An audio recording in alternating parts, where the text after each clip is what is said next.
On the previous episode of Talk to Al Jazeera, we spoke to Eeben Barlow, the founder of a South African-based private army. Here's what he told us. The operation was in three phases. The first phase was to actually cut a dividing line across northeastern Nigeria and isolate Boko Haram into two defined areas. We were not allowed to finish because it came at a time when governments were in the process of changing. President Jonathan's government possibly saw the entire Boko Haram contract, if we call it that, almost as a last gasp in order to regain popularity. The incoming president, President Buhari, was heavily supported by a foreign government, and one of the first missions was to terminate our contract. Could you name that foreign government? Yes, we were told it was the United States. Now, here's part two of our conversation with Eeben Barlow.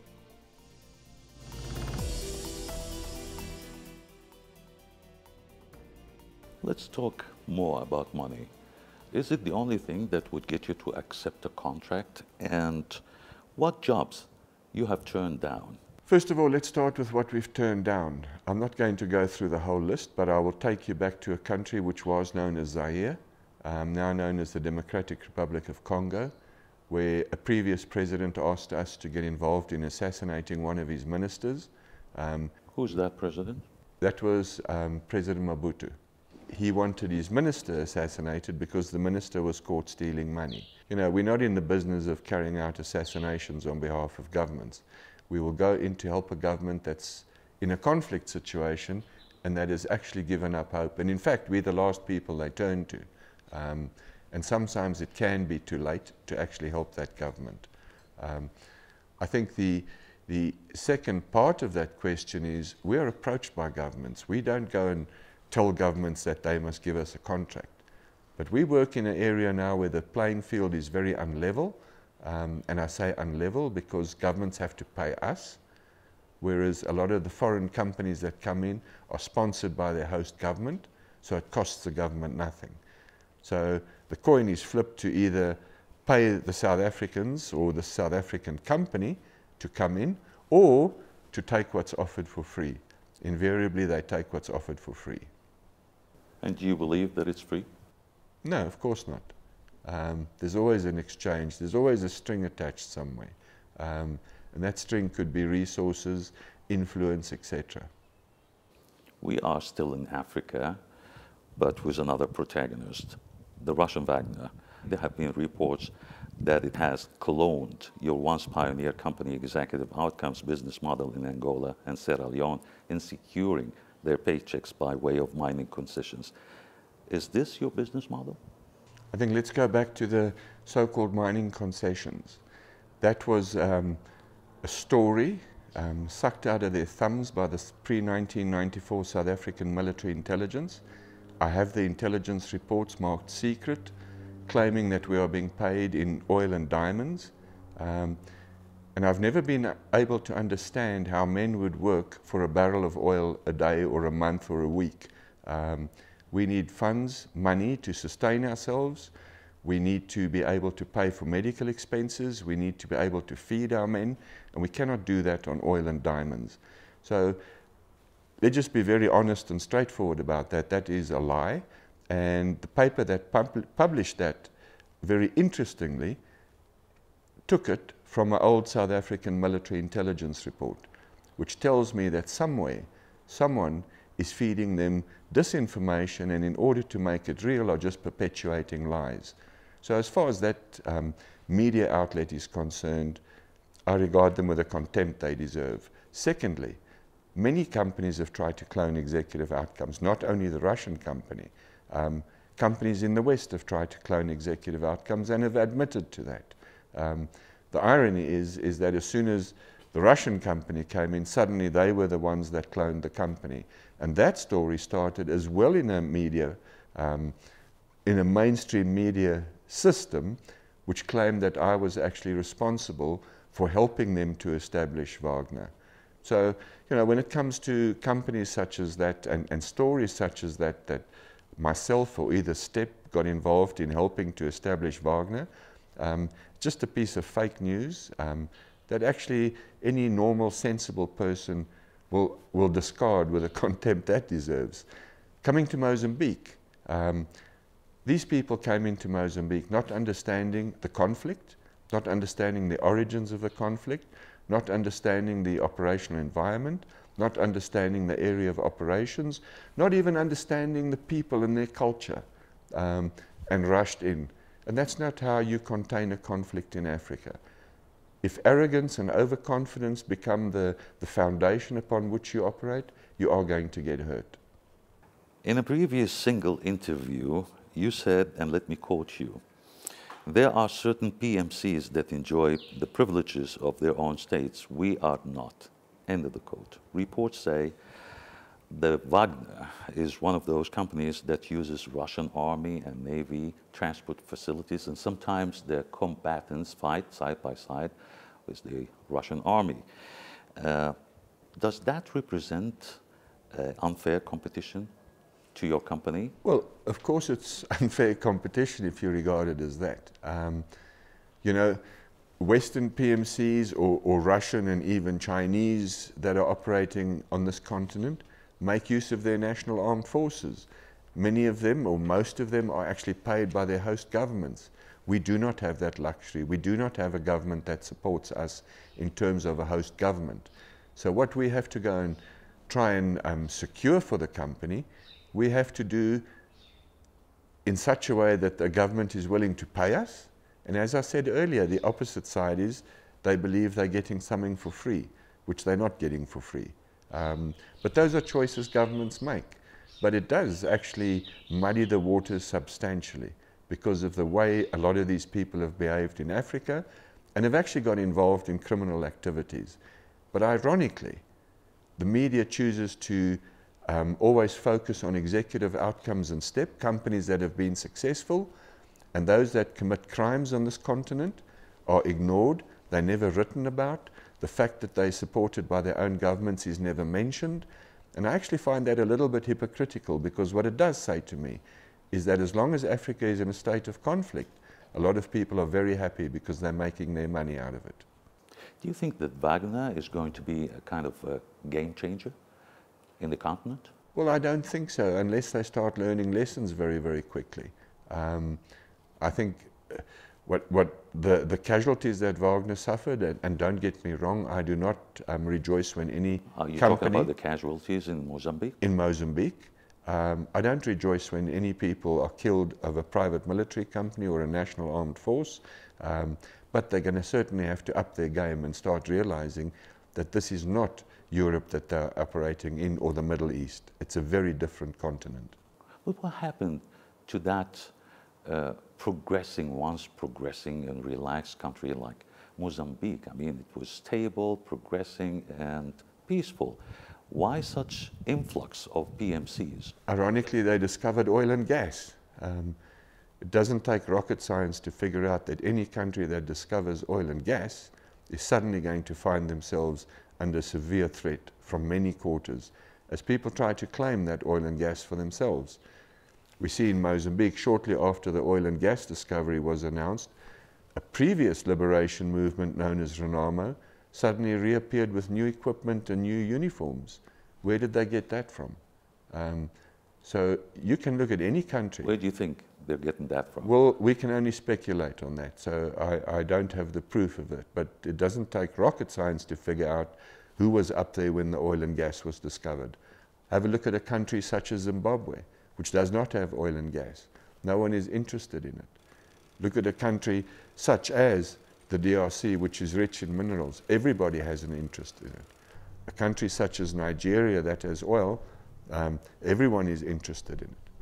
So, you know, the resources that countries have, although it ought to be a blessing, is in many cases a curse for those countries. Would like to listen to your take on the DRC and what's happening in the DRC and the UNESCO. I think first of all, if you really look at the DRC and the amount of money that's been put into it to end this conflict, I don't think it's been very well spent. I need to point out that the UN has always been very critical of the companies that I have chaired. Perhaps it's because the UN doesn't like the conflicts to end, number one. Number two, I would like to say that the UN has had a perfect opportunity to end the conflicts, but this hasn't happened. And I really need to understand in my mind why they've not been able to end these conflicts. Eastern DRC is a mineral-rich area, but it has also become a haven for religious and criminal-inspired terrorist groups, liberation movements, whatever you want to call them, and yet the UN has done nothing. However, the UN has actually sat and watched people being slaughtered and not gone to their rescue. And I find as any force claiming to be there to ensure peace, I think these actions are despicable.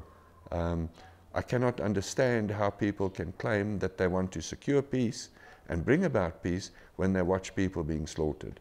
And people cannot tell me that the area is too big to control. That is absolute nonsense. And if people say that, they are really trying to cover their own inability to do their jobs. Maybe it's because of the different nature of the two jobs, your job, your company's job, and the job of the United Nations peacekeeping troops, because they are out there to keep the peace, which is non-existent. Your mission sometimes is to enforce peace. I hear your argument.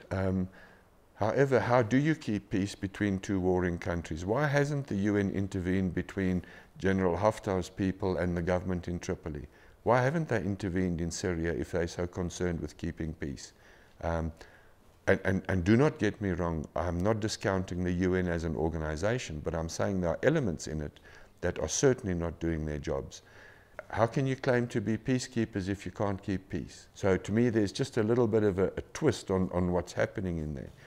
That conflict could have been ended a long time ago.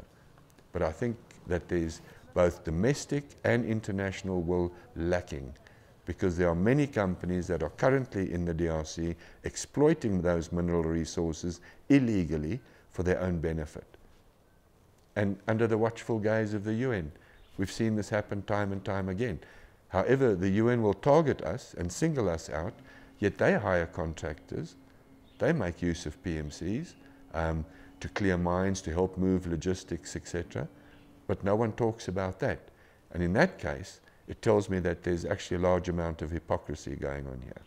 Let's expand on this. You always say, let me quote you on this, PMCs are more efficient and much less costly in bringing conflicts to an end in comparison to the United Nations peacekeeping troops. In light of the UN Convention that bans mercenary activities, don't you think that privatizing conflicts can work as a runaway train? We've never advertised or promoted the idea of privatizing conflict. What I have said is that the input of PMCs into a conflict, as long as you are part of that national military, can actually end the conflict quicker and cheaper than what the United Nations or others can do. And I would like to take you back to the genocide in Rwanda. The UN did contact us, no matter how much they deny it. They called us from Geneva and asked if we could intervene. We submitted a strategy. That strategy was developed. When did that happen? This was in 1994, 95. I cannot remember the exact dates of the genocide. It was submitted to the UN. The UN came back and said that we have to procure all of the equipment that we would need, which included the vehicles, the air transport, the medical support, the weapons, the ammunition, the uniforms, etc., etc. The figure came to $100 million, if I recall correctly, for a 6-month period, because that was what we were asked for. It was declined because it was too expensive. The UN instead tried to do it themselves. That cost $150 million for 6 months, and the genocide actually occurred. So, you know, to me, there's a very clear distinction between cost efficiency and just spending money. We have never wasted a government's money, and they have never told us we are wasting their money. And we never go into a conflict with our own equipment. We make use of a government's equipment. So, you know, the stories that is propagated in the media that we come with helicopters and tanks and heavy equipment are all lies. Those are all, I cannot swear on camera, but it's rubbish. We make use of what that government has. Certain critical equipment We will ask them to procure, but we don't procure it because it's that government's equipment. But yes, we have been much cheaper than what the UN has been, and probably will ever be until someone fixes this Department of Peacekeeping. In light of this, do you think there's a need, a real need, to renegotiate a convention, a new convention that would regulate the BMC industry? BMC is industry, and in order to put more restrictions to stop the violations attributed to some of these companies? Well, let's go back to South Africa. There was a law promulgated to actually control private military contractors operating outside of the country.